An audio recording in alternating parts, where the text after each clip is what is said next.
కర్నూలు తెలుగుదేశం నేతల మధ్య వర్గపోరు రోజురోజుకు ముదురుతోంది. ఇప్పటివరకు సీటు విషయంలో నువ్వా నేనా అన్నట్లు వ్యవహరిస్తున్న నాయకులు ఎన్నికలు సమీపిస్తున్న వేళ కయ్యానికి కాలు దూవుతున్నారు. ప్రతి చిన్న విషయానికి గొడవలు పడుతూ పోలీస్ స్టేషన్ల వరకు పంచాయతీ తీసుకెళ్తున్నారు.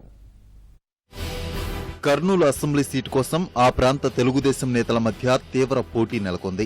ఈసారి తన కుమారుడికి టికెట్ ఇవ్వాలని టీజీ వెంకటేష్ పట్టుబడుతుండగా మరోమారు తనకే అవకాశం ఇవ్వాలని ఎస్వి మోహన్ రెడ్డి గట్టిగా వాదిస్తున్నారు. చాలా సందర్భాల్లో ఈ ఇద్దరు నేతలు బహిరంగ వేదికలపైనే ఒకరి మీద ఒకరు విమర్శలు గుప్పించుకున్నారు. ఇద్దరూ కలిసి పనిచేయాలని చాలాసార్లు పార్టీ పెద్దలు సర్ది చెప్పారు. అయినా టీజీ వెంకటేష్, ఎస్వి మోహన్ రెడ్డి వైఖరిలో ఎలాంటి మార్పు రాలేదు.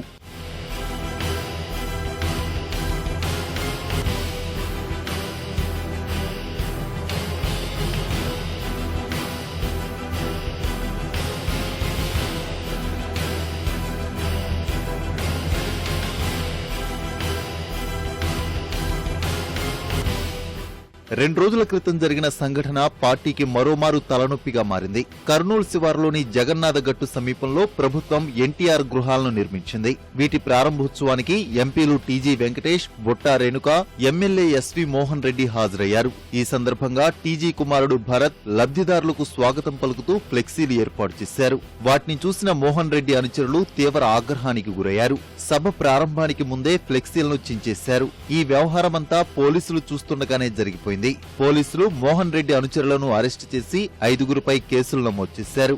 మోహన్ రెడ్డి రంగంలోకి దిగి పోలీసు ఉన్నతాధికారులతో మాట్లాడినా ప్రయోజనం లేకుండా పోయింది. ఆయన అనుచరులను రిమాండ్కు పంపించారు. ఫ్లెక్సీలు చించేసిన విషయం తెలుసుకున్న టీజీ వెంకటేష్ గృహప్రవేశాల సభలోనే తీవ్ర ఆగ్రహం వ్యక్తం చేశారు. కర్నూలు జిల్లా ఫ్రాక్షన్ జిల్లాని 90% మార్చగలిగాం. ఫ్రాక్షన్ నుంచి బయటికి తీసుకొచ్చాం. దాంట్లో నేను కూడా పాత్ర వహించాను. నాయకులు చెప్తారు ఇంకా 10% దుర్మార్గాలు జరుగుతున్నాయి. ఆ దుర్మార్గాలు కూడా గీత కొట్టి ఆ దుర్మార్గాలు కూడా ఆపుతామని సభాముఖంగా తెలియజేస్తూ నేను సెలవు తీసుకుంటున్నాను. ధన్యవాదాలు. ఈ ఇరువురి నేతల వ్యవహారాన్ని పార్టీ అధిష్టానం తీవ్రంగా పరిగణిస్తోంది. హుందాగా ఉండాల్సిన నాయకులు ప్రతి చిన్న విషయానికి గొడవలు పడడం, బహిరంగ వేదికలపై విమర్శలు చేసుకోవడం వల్ల పార్టీకి చెడ్డ పేరు వస్తుందని భావిస్తోంది. టీజీ వెంకటేష్, ఎస్వి మోహన్ రెడ్డికి సర్ది చెప్పి సంధి కుదర్చాలని జిల్లా నాయకులు కోరుతున్నారు. ఇద్దరిని వీలైనంత తొందరలో వాళ్ళిద్దరిని కూర్చోబెట్టి వాళ్ళిద్దరిని ఏదో ఒక రాజ్య మార్గంగా ఏదైనా సాల్వ్ చేయాలి. అది మా స్థాయి దాటిపోయింది.